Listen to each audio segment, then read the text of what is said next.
I want to welcome you to the VibeconChris Podcast. We believe energy is a form of frequency, and your frequency is what you frequently see. Our goal here is to get the information from the people who have it to the people who needed it through a form of a high-level conversation. Come and vibe out, because your vibe is your tribe. Well, you're coming So in let's today from ride. Glendale, but you live in Ridgecrest, California. Ridgecrest, California. And like, how long is that, bro? How long of a drive is that? So the drive, from here exact is about 3 hours, but usually I go down to San Fernando Valley. That's where I was raised. Right and, on. Yeah, but I've been around the valley, Glendale now. Woodland Hills is mostly where I go to. Okay. And yeah. And like, you go over there, like, you got family, or you work over there sometimes, or? No, so we come down. I don't have that much family here in LA anymore. I moved my parents where I'm at now. My wife does have family though, her grandma, her aunts, Nice. those family members. But other than that, no, we come, to get out of the town or, just a little small vacation, get away. Yeah, bro. Just to get away. Home away from home. Yeah, a little road trip. Yeah. 3-hour drive. So. You got it made, man. You got free Airbnbs around, dog. So, Noe, tell us a little bit about yourself, bro. So we met through social media, through a mutual friend of Santiago. Man, we gotta start kicking this man. He's part of the business at this point, bro. Nah, I've met a lot of amazing people through Santiago. So shout out to Latino Solutions, man. Go get your credit right with them. But yeah, so we started talking, and one thing led to another. We did some business, and I saw that you did breath work. Yes. Yeah, but before we get into the bread and butter right there, I just want people to get to know who Noe is and why he's doing what he's doing and the importance of it. Yeah. So first, I just want to say thank you for having me here, you and your wife. Appreciate you guys. So I grew up in San Fernando Valley, like I mentioned, and the city of Van Nuys. I have my two parents. I live with my two parents. Grew up with my sister, and it was just us two siblings. And we grew up in an okay environment. When I mean okay, it's just like hardworking dad. Mom was a stay-at-home, took care of us. Right on. And she dedicated her whole time with us, to try to guide us through the right path. And when I say try, is because, growing up, hanging out with friends, there's always that bad crowd, and that was my go-to. Yeah. My go-to, and I never had that like connection with my father, as like, oh, let's go play ball or let's do this. So I would go with my friends, and then that's where the problem started. Was he like always working, or? Yeah, either always working or coming home, Tired from drunk, work. drunk, tired, Yeah, bro. Yeah, and little escape from the routine. yeah, and I wouldn't get it, and I'll just be like, damn, like, all right, well, I saw it. It was like a normal thing. Yeah. It's like, oh, that's what we do, and or that's what you see in a lot of Hispanic households. Yeah. But yeah, going on to middle school, my dad was gone for a while. He was incarcerated, and that was like a big downhill, for me. My sister too, her mentality, thinking different, and but yeah, like going into middle school, and then those friends led me into going into my first steps into juvenile hall.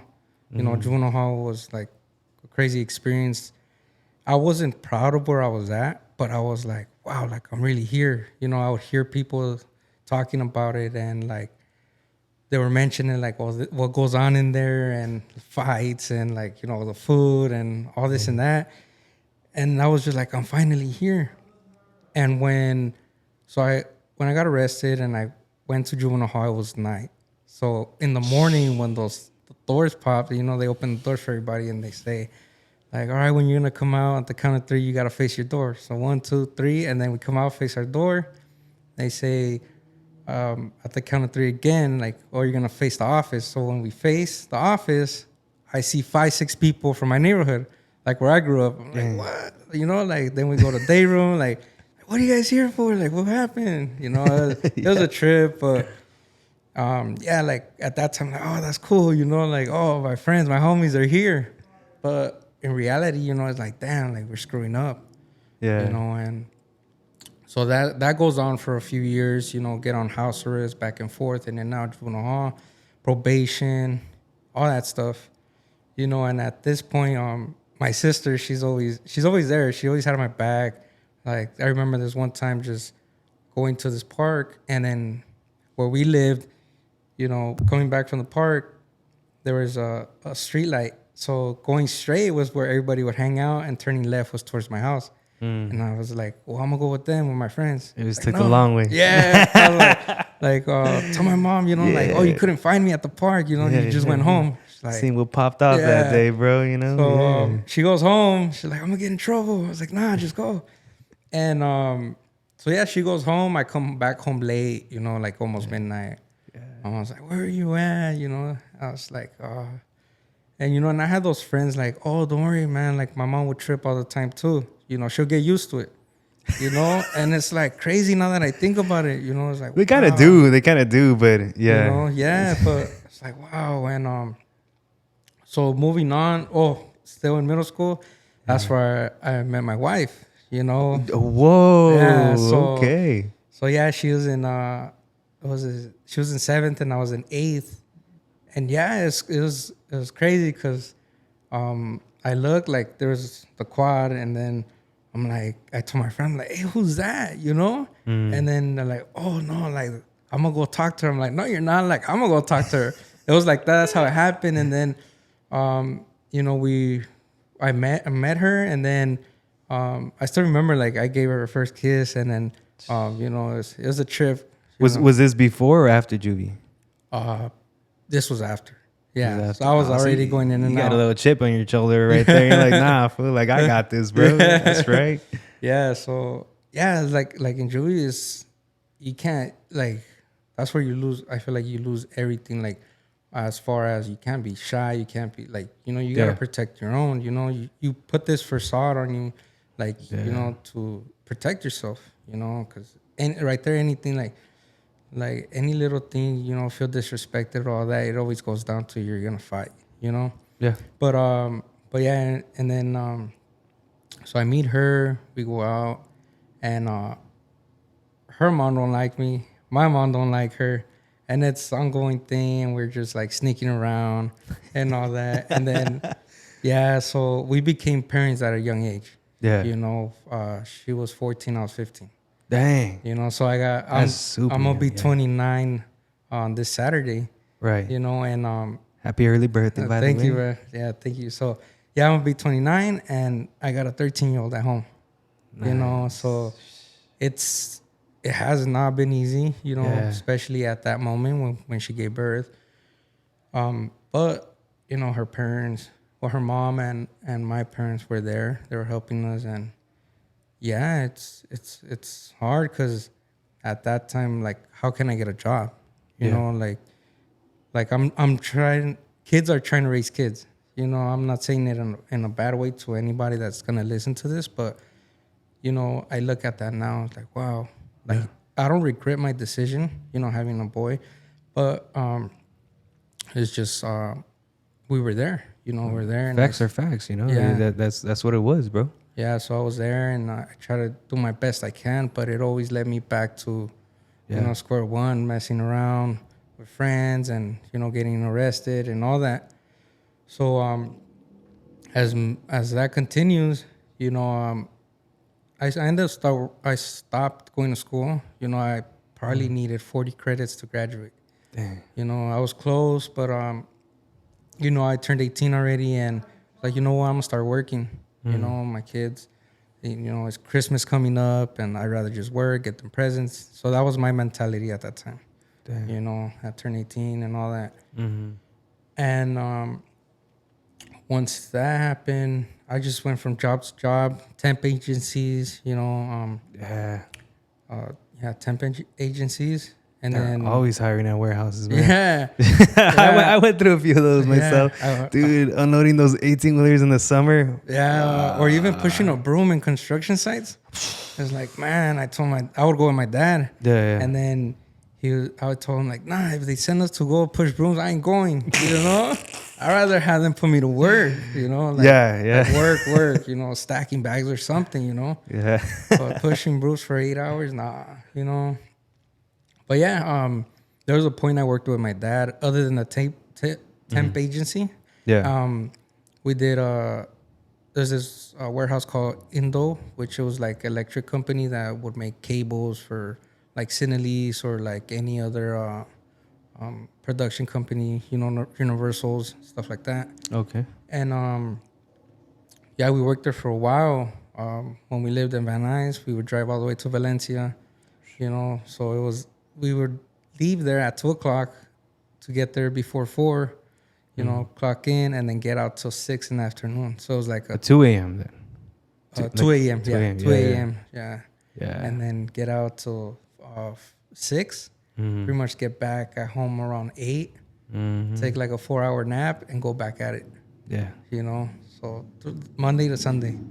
You know, so it's nonstop. So I have that foundation where it's That work like ethic. work. Yeah. Like not like labor. You know. Work, Yeah. You know, and yeah, like, but now, from there, I kept working. Then I moved on to this other job where they remove turf, like grass, and then change it with like succulent plants or low water budget desert plants. friendly. Yeah, desert there friendly you go. yards. Yeah. Desert friendly, and when we were in that drought, you know, Yeah. back a couple years, almost 10 years ago, I Because, believe. well, bro, like technically this is a desert, you know. Yeah. Like, well, there's a bunch of zones in California that it's desert. They found a way to move pipes there, bro, and Yeah. you know, Just put them. yeah, just put them. There's water, and there you go. Yeah. Get filters, guys, because this water's not. Yeah. Yeah. Yeah, it's not. And yeah, we worked there. I was a foreman. Well, I started as a temp agency again, then moved up into company, and then became a foreman. Right on. And then I had my dad as my driver, Yeah. so he was working in my crew. And then I don't know where it went wrong that the company went bankrupt, and then so I lost my job. Around what year was this? Oh, this was 2015, 16. Yeah. Yeah, and then it was a fun job, honestly, man. Like everybody nos echamos carrilla, you know, like with groups and groups. So if we would finish the job, we'll go help other groups. You know, But you talking smack, you guys ain't finished yet. I like, bro. I still miss that, man. You know, I still miss that because, like, you would literally get the job done better and faster to go talk smack. You know, so it's like a win-win, bro. Yeah, exactly. You guys are happy. Shit, boss is getting everything done. So yeah, they let you. They give you some type of leeway up to a certain point. You know. Yeah, for sure. And then sometimes they'll give us 2 jobs. I'm like, what? You know. Yeah. But the most we got was 2,000 square feet job, which sometimes they'll give us like a 800 and then you know, like 1,200 to like accommodate to those 2,000, you know. But yeah, it was fun. It was a lot of fun. And then but coming home late, you know, tired, you know, shoveling gravel, like, man, you know. So that's what I'm saying, like that foundation right there, like I was working like hard nonstop, you know. And then so once that happened, and that job went bad, they sent us to another company. So that company sent us somewhere else.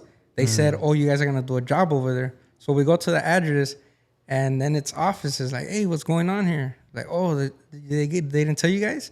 Like, what? Like, oh, you guys company's shutting down. They sent over you guys so you guys could get a job here, which was cool for one side, you know, but at the other side, That's cold-blooded. you know, at the other end, they didn't tell us straight up. Right. know, so- Damn. So they let somebody else do it. Yeah, I was like, damn. Like what was your first stop, bro? Like what? How old were you right there? Like around how old? 19. No, yeah, 19. So it was almost like a 1-year job that I did right there. Okay. You know, I was 19 because from there, after that job, I moved to Ridgecrest. And the way I found out that job, because at that moment I was living with my mother-in-law, my wife's 2 sisters, and her brother, 2-bedroom apartment, plus my 3 kids and my wife. You know, which was a lot of us. We were in one. Damn, so at 19, you had 3 kids already. I had 3 kids, yes. Round of applause for this man right thank here. you. Wow. Yeah, so 3 kids. Definitely and, doing God's work and multiplying. I love it. Yeah, so 3 kids at 19. Moved out of the valley. My wife's uncle. Sorry, knew people around in Ridgecrest. So this guy owned the house, and he was like, "Oh, it's 800." I'm like, "Does it have a backyard? Is it a house?" I'm like, "Yeah." All right, let's go. You know, let's go look at it. You know, we look at it. I'm like, "Yeah." Like right away, I said, "Yeah, let's move." You know, so and rent was cheap. Yeah. You know, rent was cheap there, so we moved. And before we moved, I was also like doing my financials. Like, okay, I don't got a job, but if I do 80 hours, regular, hours at minimum wage, I'll still make it, So I was doing all that, and also adding like my wife. If she worked, we'll be fine. We'll be good. So I moved out there, and then it felt lonely, like I don't have no family out here, So I would call my people out here like, "Hey, bro, like when you guys want to come visit me, like come through." I was ready for them, man. Like, yeah. And then throw parties and all that. But yeah, I worked in the fields too out there, Oh, damn, okay. The pistachio fields. Yeah. I was out there for a while, but I got fired. I got into a fight, and yeah. So yeah, I got fired from there, and How did they pay you guys over there? Like by the pound of what you look at piscabas, or it was by hourly. Hourly, Yeah, okay. hourly. But they wouldn't pay overtime. So if you did 10 hours straight, Yeah, they'll just pay you straight time. They won't pay you overtime after the 8. Yeah, which is it's crazy. So at that job from the landscaping one I did out here, I still had in contact with the HR guy. And I asked him, like, when I was out there at the pistachios, he's like, "Nah, that's not right. Like, here's some documentation if you want to file a report or whatever." So I'm like, all right. But yeah, I was there for maybe a couple months, got fired, and then I went to Walmart, worked there. And from there, I quit because I was going to do truck driving through CR England. okay. Yeah, the trucking company. But yeah, I was like leaving the whole family, like, nah. And I couldn't do it. My wife like, "No, like don't go," So I didn't end up going. Then I went to a temp agency out there, and I told them I wanted to go to this plant, chemical plant. And that's like where I live. It's either to make money, good money, you work at that plant, or you work in the Navy base. Oh, it's one of those towns. Yeah, okay. So there's a naval base right there. Yeah. It's where they filmed Top Gun.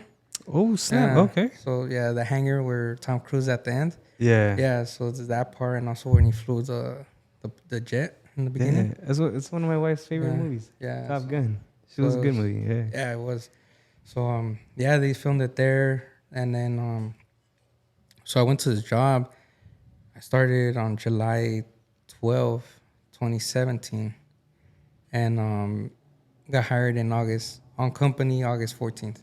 So it was like a month process, and I was like living there, Like I told you, like I'm used to working. Yeah. Yeah, so I was living there, bro, like nonstop. Like my wife's like, "When are you off?" Working 4 12s, 4 days, 12-hour shifts. Yeah. And then nonstop overtime, But I was just trying to catch up on what I was behind on my bills. Yeah. Like from the moving and getting situated. Of course. It was a lot. You still gotta eat. Yeah, exactly. Yeah. So yeah, from there just moved up the ladder.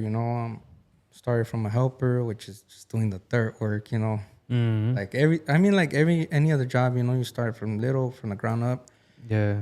And I always, when I became a technician, because it goes from helper, trainee C, B, A, and then technician. So once I got to my technician job, I'll tell my sister, like, "Man, I can't wait till I become senior tech." you know, which is in charge of the shift or your crew.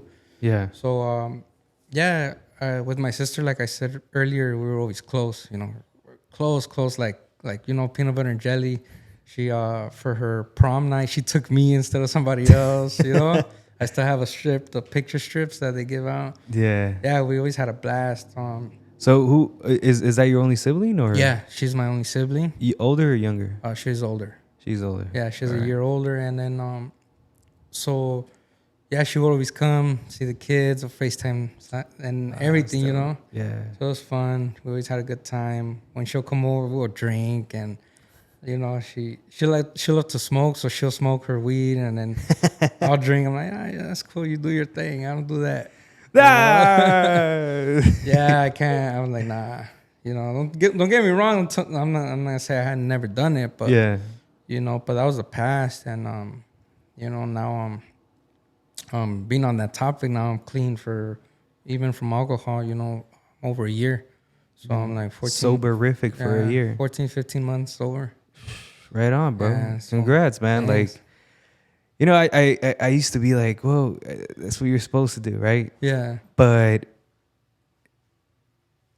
now having come from it and well, acknowledging your childhood and stuff and seeing the trauma and being around other people that, you know, had bigger trauma and all that. Now I'm like, bro, shit, it ain't that easy. Like it is, Yeah. but it isn't when you don't have the tools, Right. you know, and you don't have the environment to cater towards it. Yeah. Yeah. So I learned that nothing ever happens to you. Everything happens for you. So even that isolation over there, you know, of course, like you still, it doesn't happen like that, you know, Yeah. but I'm pretty sure that helped a lot with your transition, Yeah, you know? for sure. So how does Noe go from like 17 jobs, bro, and like getting fired in a few Man. to now, you're Noe the Zen man, bro, you know, Yeah. like Noe and breath work, you know? So how did you get into breath work after all that, bro? So after all that, so I work graveyards, and like every morning I'll call my sister. You know, she'll be getting up while I'm going home. You know, I'll be getting up. Okay. And then so one day, I'm sleeping. It's daytime because obviously, you know, I work nights, and I received a call saying like, "Hey, your sister called me." Like, all I heard was "help, help," and I was like, "What?" You know, like, and then I called her job, like that she was at her job, and she called her girlfriend, you know, and then she called me, but I didn't answer because I didn't know the phone number, you know. So my wife answered, and she told me, she relayed the message to me. So I called my sister's job, like nobody was answering, and then my sister worked at a retirement in Burbank retirement home. Oh, she was a HR department right there. Yeah. And so I kept calling, nobody answered. So I called the building across the street, and then they told me like, "Hey, your sister got stabbed." I was like, "What? Like, what are you talking about?" Like, "Oh, I don't have more information," and they hanged up. So her girlfriend got to the place, and they couldn't figure out like who it was, and then they ended up finding the guy like down the street. They took my sister to USC, which I still like to this day. I don't know why they took her there. They keep saying that Burbank or Glendale didn't have a trauma urgent center or doctors that could take care of that particular situation. Yeah. So they took her out there, and then at that time I'm 2.5 hours away. Yeah. And then I'm over here driving this way, and I call my dad. He's at work. I'm like, "Hey." And then prior to this, he had gotten a stroke. Your dad? You know, my dad. Wow. 2 months before that.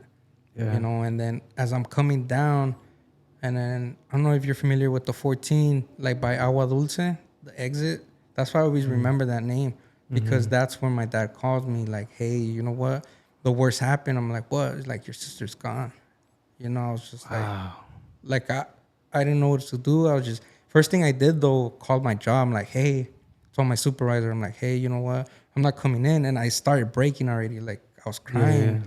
And I'm like, "I ain't coming in. You know, I lost my sister. I'll call you back when I have more details when I'm coming in."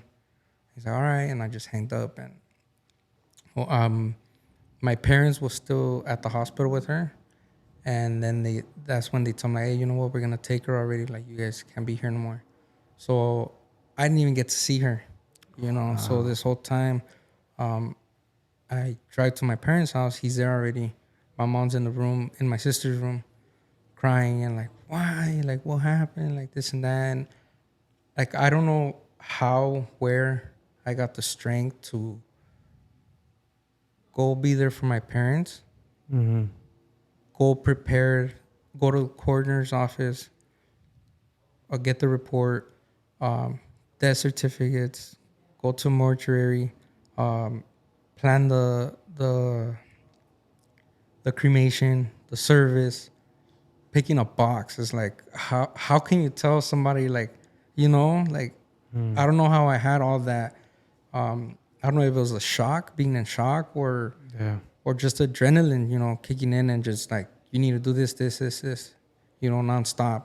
Because I was at my parents for like a week. You know, my wife was there with me, you know, through everything, my kids too, and I thanked them, you know. I thank them all the time, like thank you guys, you know. They were there to support me 100%.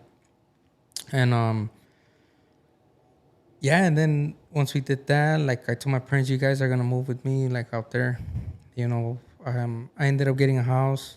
They lived where I used to rent, and I pay for their rent, you know. So I do that, and I'm still there for them, like whatever's, you know. Sometimes there's little hiccups, like, hey, you don't come visit, you know, and like I got other things going on too, but I try my best, of course, you know. And from there it just went downhill for me, you know. Like, started drinking a lot. Like, I was already drinking prior, and my sister was concerned, but now it was like just chasing that blackout, you know. She wasn't there no more. Yeah, she wasn't there. And my wife would tell me, like, every time you drink, that's when you let your feelings out, you know.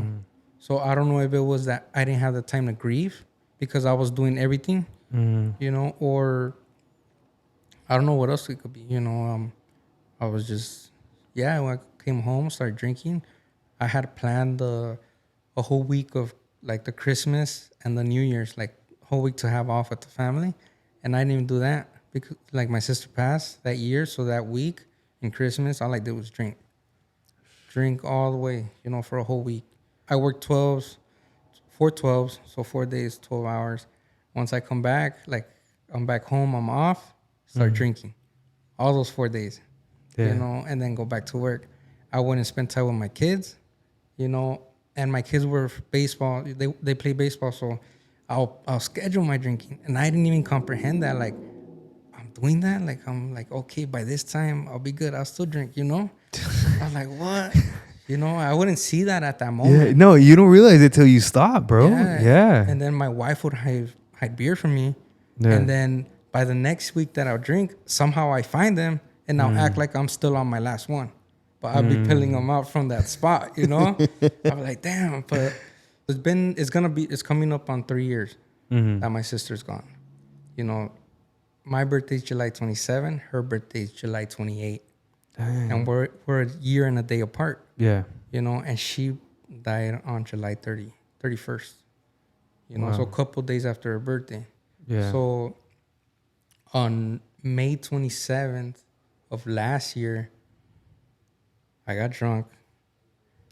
I blacked out. I got arrested.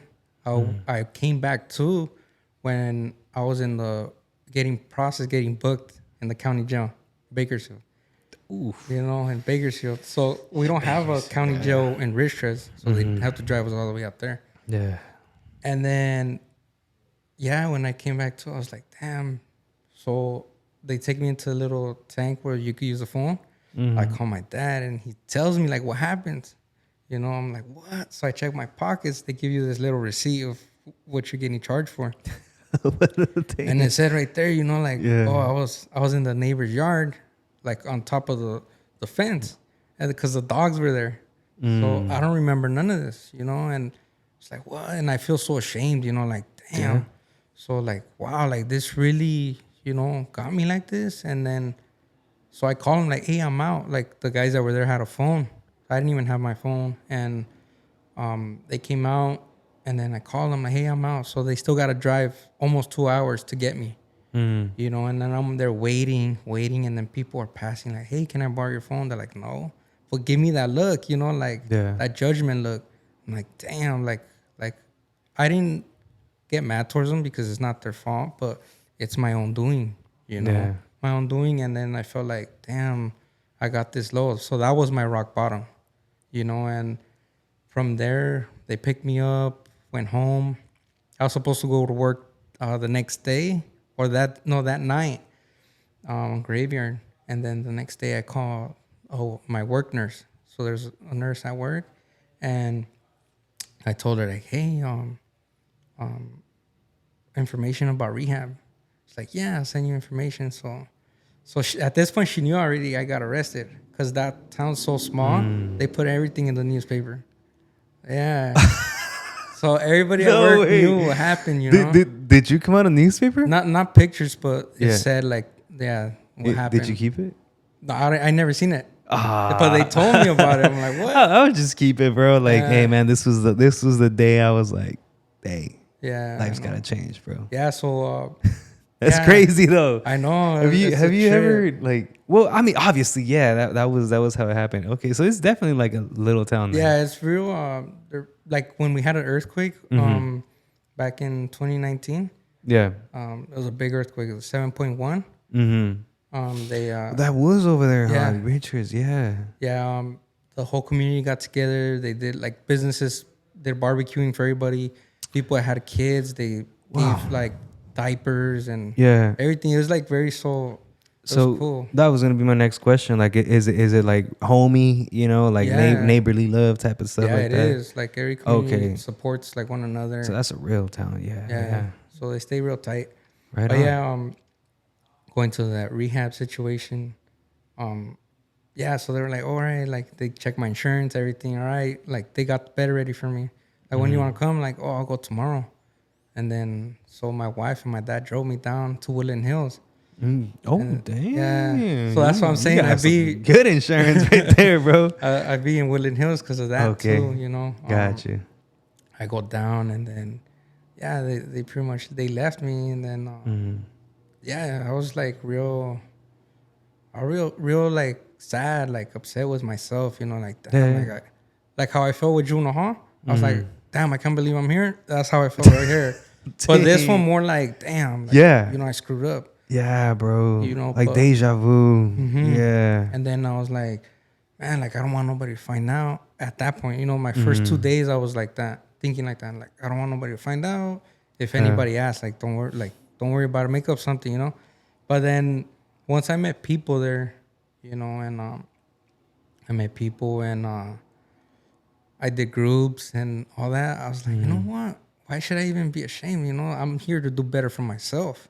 Yeah. You know, like nobody else. Like if they don't want to ride with me or like be with me like friends or whatever, you know, kick rocks, you know, because at the end of the day, you'll see who's there with you, you know, who's rocking with you after everything.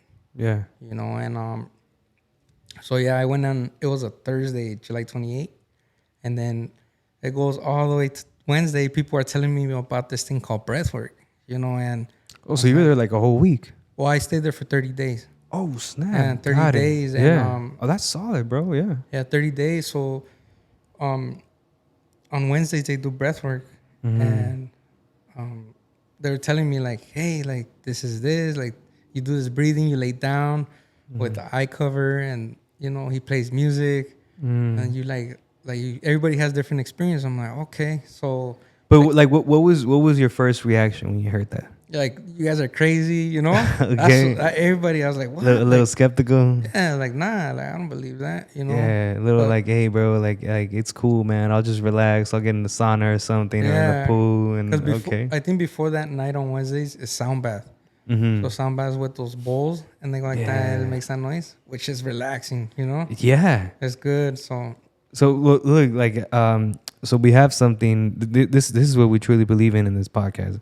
Energy is a form of frequency, and your frequency is what you frequently see. Right? So frequency, it's kind of like radio waves, right? Like what frequency are you at? And those sound bowls, like they they have a vibration, a certain vibration that emits. So when that hits you, when that hits your earlobe, when that goes into your brain, when that hits your body, like, man, it soothes you, bro. Like it soothes you. Like whenever I'm doing work and I need to really zone in, I'll put in this YouTube on the background. It's just like to focus, you know? Yeah, for and sure. like instantly, like you just shift a little bit. Yeah. And I love it, bro. Okay, so you're at the sound bath. You tried that out. So you think that kind of softened you up to do the breath work? Yeah. I mean, it was that day. That whole day was emotional. It was a trip, you know, the sound bath, and then at 10 we did. It was a grief counselor. So and I'm right there, and then I'm talking about my sister. That's like the first time I talk about it, you know, in front of like people. At that time, they're like strangers, you know, like I don't know them, you know. But and I just had to walk out, you know. I started crying, and I walked out, and then a friend that I lost contact with him after we left, and he left, but he came out and he just gave me a hug, and he was crying too because his dad died the same year, just a couple of days before, you know. And and then we after that it was lunch, and then coming back from lunch, that's when the breathwork class started, you know. And then also Eric, which is now my sponsor, he the facilitator, he told me about it, and like, you just gotta breathe, you know, lay down, breathe, trust the process, you know, and I'll guide you through it, you know. So yeah, we laid down, and he's talking to us, grounding us down, and we just relax, sets the music, sets the tone, and we're doing the breathing pattern, you know. And the breathing pattern is 2 inhales and 1 exhale. So through belly, and then chest, and then exhale. Like that. But you're laying down, and then he adds a scream like halfway. So he says at the count of 3, you're gonna hold your breath. 1, 2, 3, hold it, and then count of 3. I want you guys to scream as loud as you can. We all scream, so it's 12 of us, you know, screaming in one room. So you could just imagine the neighbors like, "What's going on over there?" So which helps releasing the buildup you have inside, you know. And once after that, we tone it up. Like we do that same pattern in a faster pace, if we're able to do it. And once we do that, we do a last inhale, and we hold it as long as we can. That's when you start feeling your body vibrating. And then they could either expand open. However, there's no right or wrong, you know, when you're doing that. You know, everything is, you just got to be open to it. You know. And after that, he brings us back. And my experience was, I was floating, you know. I felt like I was lifted from the ground, like there was nothing on my back. And you were just laying down. And I was laying down. Got it. Yeah, like I knew I was laying down. Yeah. But I didn't feel like I was on the ground. Bro, I'm gonna be real. When you talk to our boy Matt over here, I thought this was like on the pool. Like when you mentioned that you just like lifted, like floating. Yeah. No. I thought it was on the pool. Okay, so wow, that's powerful. You're on the ground. Yeah, it's powerful. And so once I came back, I just started crying. Well, I still had my eye covers, and then I started crying, tearing, and I was just, you know, crying. And then my sponsors are like, he got something, you know. He pointed at me like he like, I trust the process, you know. I embraced it, and I let everything release. And that's the one thing that also, like you asked me earlier, what brought you to breathwork? And that's the main thing, you know, that us men don't have that. I feel like we don't have that option, or we're not brought up with showing us it's okay to cry, it's okay to feel emotions, you know. We're always brought up like being a pillar, you know, supporting everything, holding it down for the household, like everything. Like, when is our time to relax, you know, take a pause? And that's what I always mention, you know. I always say, like, let's take a pause, let's take a break. Like, we give it all during the week, work. Like, when is time for us? When is it time for us to give ourselves back, you know, give something back to ourselves? Because man, and I think it's definitely part of the culture too, man. You know, because at a certain point, like, my mom would just tell me, "Hey, toughen up, keep on dealing with it. Mm-hmm. And she's like, I'm trying to raise a man, not. Well, she'd be like, yeah, I'm trying to raise a man, not 2 girls. Mm-hmm. You know, Yeah, I'd be like, but fuck. it's true. I'd be like, damn, man, like, Yeah. you know, little kid, bro, after practice, still doing yard work, all that stuff. You fall, like, get up. Yeah. That's it. You know, it's not like you're all right. And then, like, bro, especially with you know, we got some similar backgrounds right there. Mm-hmm. I just by the grace of God, bro, I never got caught. Mm-hmm. You know, to that extent. And well, shit, I was ran, bro. You feel me? I was ran, and you know, that just made it. That adrenaline, you know, adrenaline of in that moment it's amazing, but very dangerous. Very dangerous. But back to this, I learned that dealing with that lets you basically you shifted your whole perception. Yeah. You know? And that's why I wanted you to come over here and share your story and what you do and why it works, because for me that's basically what one of our biggest goals with this podcast is just let people see a different side of things that maybe they haven't been exposed to before. Right. You know, and I haven't done breathwork to your extent, but I know the power of it. Yeah. So I knew how important it was to have you on and share that message, because I mean, dude, even like by doing breath work, you know, people don't know, but like when you get hiccups, you can get rid of them. Mm-hmm. From something as simple as that to like, hey, bro, you know, you get home, your kids broke your PlayStation, you know, and the TV, and you just got, you know, shitted on from the boss, bro, and you know, you get a long text from your wife, live this and that, and then you get home to that, and you're like, what are you gonna do, bro? Yeah, you're gonna pop. Yeah, you're gonna pop, but like by instantly breathing, you know. Now, are you gonna do it every time? Probably not. Yeah, bro. You know, you're gonna slip, mm-hmm. but hey, man, you get half of the time out of 10 times, you do 5 times. You remember to take a little breath work. That's a win, bro. Yeah, it is. That's a win. And breath work can instantly relax you. Yes. Yeah. Instantly. The whole day, bro. You know, you'll be relaxed having a tough day. Just, you know, even if you learn it, like, you could do it by yourself. Yeah. You know, you don't need a facilitator once you learn it. Right. But it's way different when somebody facilitates for you. Yeah, You know, of course. That's when you feel somebody's energy. And after I left rehab, you know, I looked into it on how to get certified.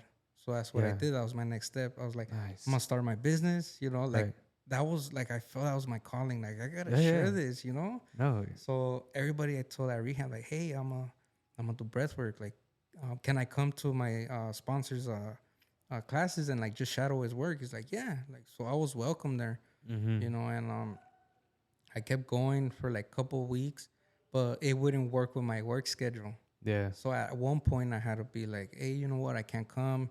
I apologize, but I found some different programs. Like, nah, like you got to do what you got to do, you know? Like, I'm your sponsor. Like, if you could find a better way, like just do it. So I did, you know, I learned from pause breath work. Like they certified me, took me 3 months. I mean, 6 months, sorry.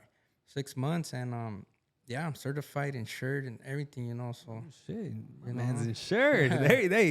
You ain't official till you got some insurance under your belt, bro. Yeah, okay, for sure. So I'm insured, and you know what? Can you pass me the shirt, baby, please? So just so you guys know, what's the? Let me show this. What's the full name, brother? Is Echo Breathwork. Hold that on that side right there. So it's Echo Breathwork, and it says, "Feel the power of the breath." That was neat. That was neat. And the bag, man. He showed it to me. Well, I seen it through your Instagram. Yeah, but this design it stood out to me a lot. What does it say on the back? So it's a tree with its roots. Yeah. It says "straight grounded." Yeah. Yeah. And right away I saw it, bro. Like it spoke to me, you know? Like it spoke to me, and that's the truth. Do you do grounding also? Well, that's part of the session. Okay, that's like part 2.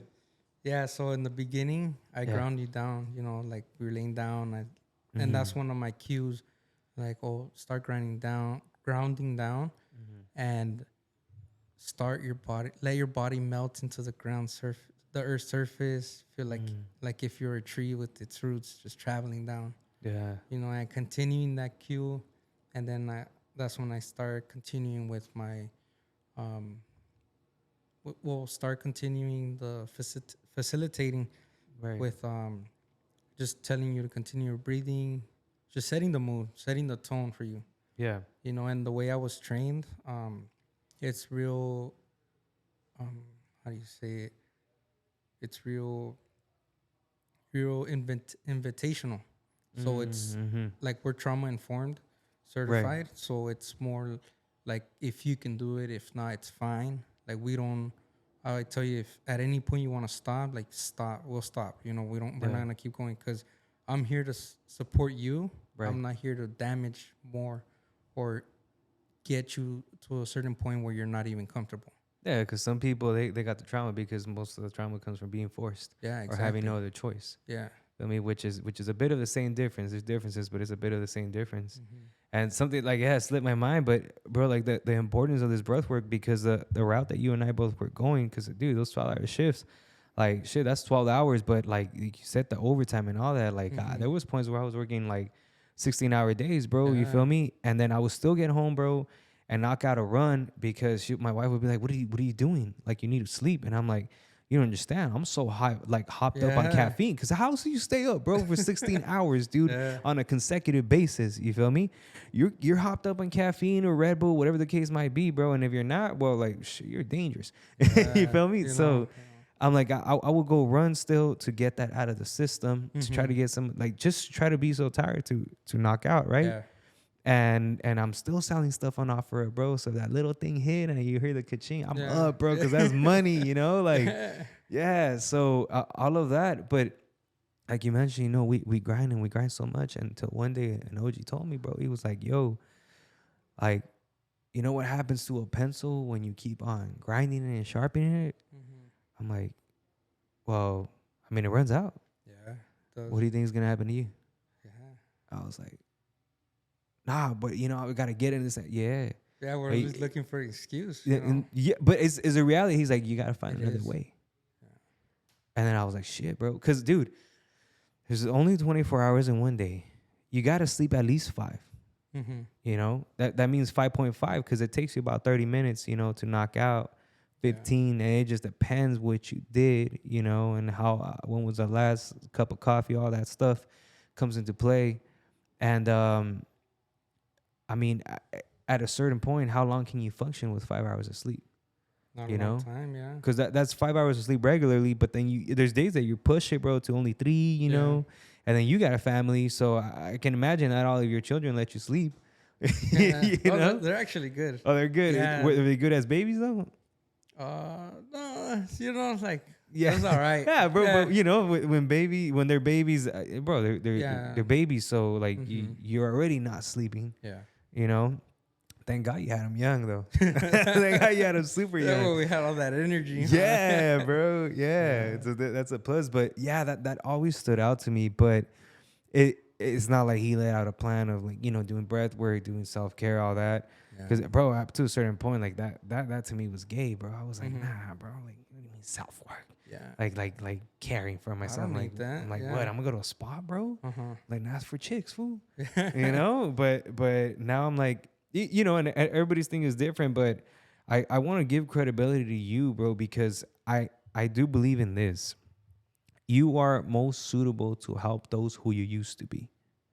You feel me? And like you mentioned, you deal with people with a lot of trauma. Yeah. You know, obviously you're still working, you're still doing but that's the important part.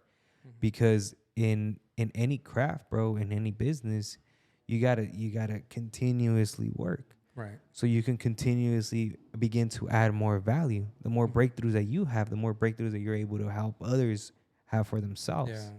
You know, so that's dope, man. That's dope. So what's something that you would suggest to beginners, you know, a type of breath work? Some advice for the people out there listening to it, that something that they can quickly do at their desk, bro, or in their car while driving to work. Stress, because some people just wake up and they're like, Yeah. You know? Yeah. I'm like, first of all, hey, for anybody like that, I get it. Everybody has those days, bro. I don't care. I don't care how much of a positive Nancy you are. Everybody has those days, bro. But you know, be grateful. Something that personally works for me is like attitude of gratitude. You know, Yeah. wake up and give thanks that you had another day. You know, you get another opportunity to have a shitty day, but you get another opportunity, bro. You do. Yeah, you know, you do. yeah. So what's something that they can just practice instantly, and maybe that can expose them to the power of breath work, and definitely reach out to Noe. But go ahead, bro. Yeah. So what I would do is what I recommend. Mm-hmm. You know, either every morning or once a week. Just once you get out of bed, get up, close your eyes, and just take an inhale and an exhale. And just set an intention for that week or for that day. You know, either it's, you know, feeling connected, grounded, achieving a goal, you know, simple as that. You know, one certain topic, you know, don't overwhelm yourself Yeah. following with the final, you know, inhale and exhale.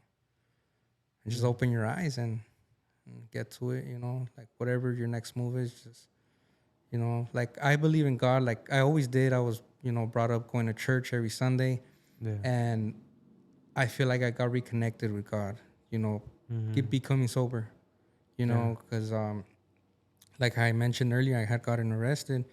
I still had to go back to court, but this was all after rehab, and I was doing outpatient programs.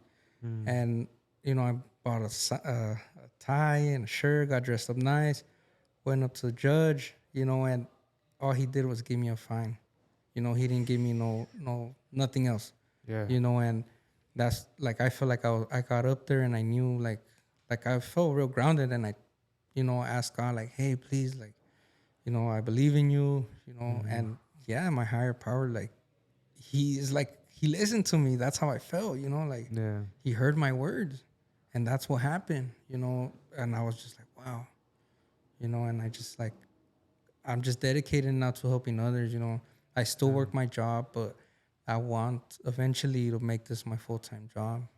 Of course, bro. And well, shit, it won't be a job no more, bro. It's Oh, a yeah. career now, baby. Yeah. And then loving breath work, you know, Of like course. I love that. Yeah. So doing something I love, it's not even a job no more, you know. It's Yeah. So that's when you can actually work all day, and yeah, you'll still get a little fatigued, bro, but not as in having to go work a 9 to 5, bro. That, you know, is not as fulfilling as what your calling is, Yeah, right?